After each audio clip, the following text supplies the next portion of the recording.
کہ یہ جو سانس ہے یہ ورشپ میں آتا ہے، عبادت میں آتا ہے، یہ اسپریچولیٹی میں نہیں آتا۔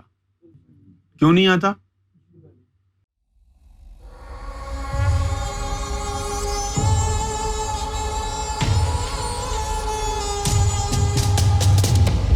میں یہ جاننا چاہتا ہوں کہ یہ پاس انفاس محمد صلی اللہ علیہ وسلم کی سنت مبارک ہے یا ذکر قلب ہے؟ یہ جو پاس انفاس ہے نا، یہ ہے سانس کے ساتھ بھگوان کا نام ملانا۔ سانس کے ساتھ، سانس اندر لیتے وقت اور پھر سانس باہر نکالتے۔ ہر انسان 1 گھنٹے میں 1000 سانس لیتا ہے، تو 24 گھنٹے میں کتنے ہو گئے؟ تو اگر سانس کے ساتھ آپ نے رب کا نام ملا لیا تو آپ کا ذکر کتنا بن گیا؟ 24,000۔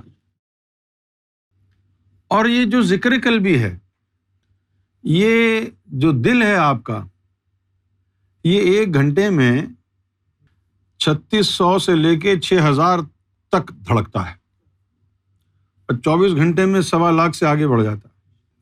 اب کہاں 24,000، کہاں 1.25 لاکھ، کتنا بڑا فرق ہے۔ اچھا، دوسرا کیا کہ یہ جو سانس ہے یہ ورشپ میں آتا ہے، پوجا میں آتا ہے، عبادت میں آتا ہے، یہ اسپریچولیٹی میں نہیں آتا۔ کیوں نہیں آتا؟ کیونکہ سانس سے کوئی روح جڑی ہوئی نہیں ہے۔ سانس پھیپھڑوں میں جائے گا، پھیپھڑوں سے باہر آ جائے گا۔ تو پاس انفاس کرنے سے اندر نور نہیں بنتا، کوئی بھی آتما جاگرت نہیں ہوتی، کوئی بھی روح بیدار نہیں ہوتی۔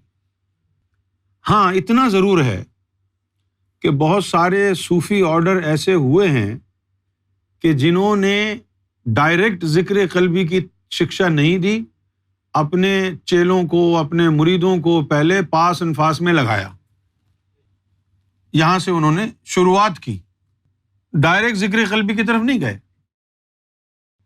اس کی طرف لگایا۔ لیکن پھر آگے جا کے 12 سال گزارنے کے بعد پھر ذکر قلب کی طرف ہی جانا پڑا روحانیت میں چلنے کے لیے۔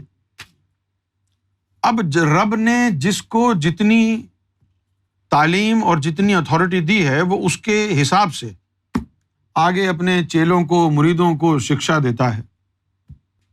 کچھ بزرگ ایسے آئے کہ جن پر بھگوان زیادہ مہربان تھا، خدا زیادہ مہربان تھا، انہوں نے لوگوں کو پاس انفاس میں لگایا نہیں، انہوں نے ڈائریکٹ ان کو ذکر قلبی کی طرف بھیجا۔ کچھ بزرگ جو تھے وہ ان کا مقام تو مرتبہ اتنا زیادہ بڑا نہیں تھا، یا ایسا بھی ہوتا ہے کہ مرشد کا مقام اور مرتبہ تو بڑا ہو لیکن آگے مرید کے اندر اتنی ہمت نہیں کہ وہ ڈائریکٹ ذکر قلبی کو حاصل کر کے اس کو برداشت بھی کر لے۔ تو مریدوں کی اسپریچول کیپیسٹی بڑھانے کے لیے بہت سے بزرگوں نے اپنے مریدوں کو پہلے پاس انفاس کی طرف لگایا۔ ایک قوالی بھی ہے، سانسوں کی مالا میں سمروں پی کا نام۔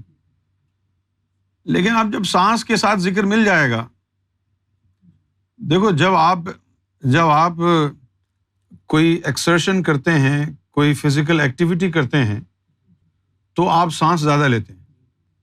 سانس زیادہ کیوں لیتے ہیں؟ اس لیے کہ آپ کے دل کی دھڑکن بڑھ جاتی ہے، اور دل کی دھڑکن بڑھتی ہے تو دل کو آکسیجن مزید چاہیے، تو اس مزید آکسیجن کی سپلائی کے لیے پھیپھڑے کہتے ہیں سانس لے، پھر آپ کا سانس بھی پھولتا ہے، یعنی آپ کا دل ڈیمانڈ کر رہا ہے اور آکسیجن دے، اور آکسیجن دے، اور آکسیجن دے۔ صحیح ہے؟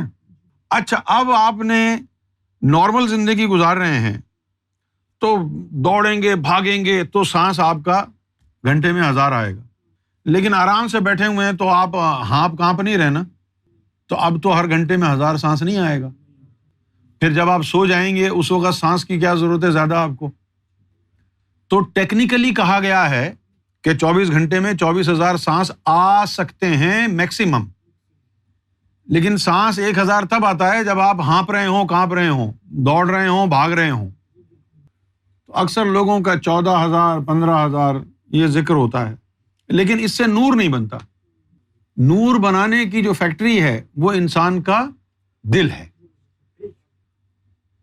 اچھا، بھگوان یوگیش کرشنا جی، بھگوان یوگیش کرشنا جی بھی اور مسلمانوں میں بھی کئی صوفی گزرے ہیں.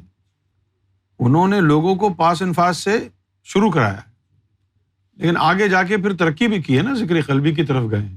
کہ مقصد ذکر قلبی، روحانیت اس کے بغیر داخل نہیں ہوتا. اسپریچولیٹی شروع ہی نہیں ہوتی نا جب تک کہ رب کا نام دل میں نہ جائے. یہ دل سے شروعات ہے. اچھا، اب جن کا ذکر سانس کے ساتھ مل جاتا ہے تو ہر وقت ایسے ہی لگتا ہے ان کو جیسے وہ جو ہے نا ہانپ کانپ رہے ہیں. نیند بھی صحیح سے نہیں آتی. اب ہر وقت اگر یوں ہوتا رہے گا تو آپ کی تو زندگی اجیرن ہو جائے گی. اور پھر جو ہے سانس کے ساتھ جب ذکر مل جاتا ہے تو پھر وہ سانس کی جو ذکر کی گرمی ہے وہ پھیپھڑوں کو جاتی ہے، پھیپھڑے خشک ہو جاتے ہیں، کھانسنا شروع ہو جاتا ہے آدمی. شروع میں ابتدا میں بہت سے ہندو گرو اور مسلمان گرو وہ اپنے مریدوں کو، چیلوں کو یہی کہتے ہیں کہ سانس کے ساتھ ذکر کرو. 12 سال رگڑا لگانے کے بعد پھر ان کو ذکر قلب کی طرف لے کے